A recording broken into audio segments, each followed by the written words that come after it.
Breaking developments tonight. The new video coming in after those two New York City police officers were murdered in cold blood, ambushed as they sat in their police car. The new images minutes after gunshots rang out, and you can see there at the bottom of your screen one of the officers there on that stretcher being raced away.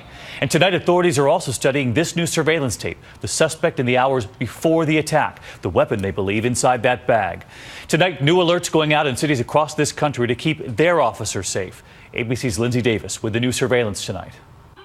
Tonight, these new images of the moment of crisis. A cop got shot. Police swarming the scene, rushing to an ambulance. One of the two Brooklyn police officers gunned down Saturday in broad daylight by a man authorities have identified as 28-year-old Ishmael Brinsley.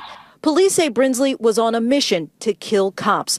That morning, he left Baltimore after allegedly shooting his ex-girlfriend, arriving in New York before noon on a bus. Police releasing this video of Brinsley at a Brooklyn mall. His gun, they say, in that bag. Baltimore detectives soon discovering threats he posted on Instagram. I'm putting wings on pigs today. They take one of ours, let's take two of theirs, with the hashtags shoot the police, RIP Eric Gardner, and RIP Mike Brown. They alerted the NYPD, but word never got to officers Wen Jianliu and Rafael Ramos sitting in their patrol car in Brooklyn. 2:47 p.m. Police say Brinsley approached that car, telling two bystanders, watch what I'm about to do. He walked up to the passenger side and fired 4 shots, striking both officers in the head. Shots fired, shots fired. As police descended, the gunman fled. SWAT teams chased the suspect here to this nearby subway station. Police say Brinsley then shot himself in the head. Tonight, a city in mourning. Officer Liu leaves behind a wife of just 2 months. Officer Ramos, 2 sons. His 13-year-old writing on Facebook, it's horrible that someone gets shot dead just for being a police officer. Everyone says they hate cops, but they are the people that they call for help. I will always love you. Many in the NYPD now angry with New York's Mayor Bill de Blasio, who they say has been too sympathetic to anti-police protesters. Some officers defiantly turning their backs on him Saturday night. Today, de Blasio calling for calm. The assassination of these 2 officers was an attack on the city of New York as a whole, on every one of us, on our values, on our democracy.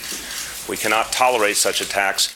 Tonight, the mayor asking that all protests against alleged police misconduct be put on hold until after the officers' funerals. Officer Ramos is scheduled to be laid to rest on Saturday. Meanwhile, David, this memorial only continues to grow. All right, Lindsay Davis live in Brooklyn tonight. Lindsay, thank you. Let's get right to our senior justice correspondent, Pierre Thomas, tonight. And Pierre, several cities putting out alerts, and you have some of them tonight? That's right, David. Not just in New York, but also in the Atlanta suburbs, Boston, Baltimore, New Jersey, Pittsburgh, and other locations across the country.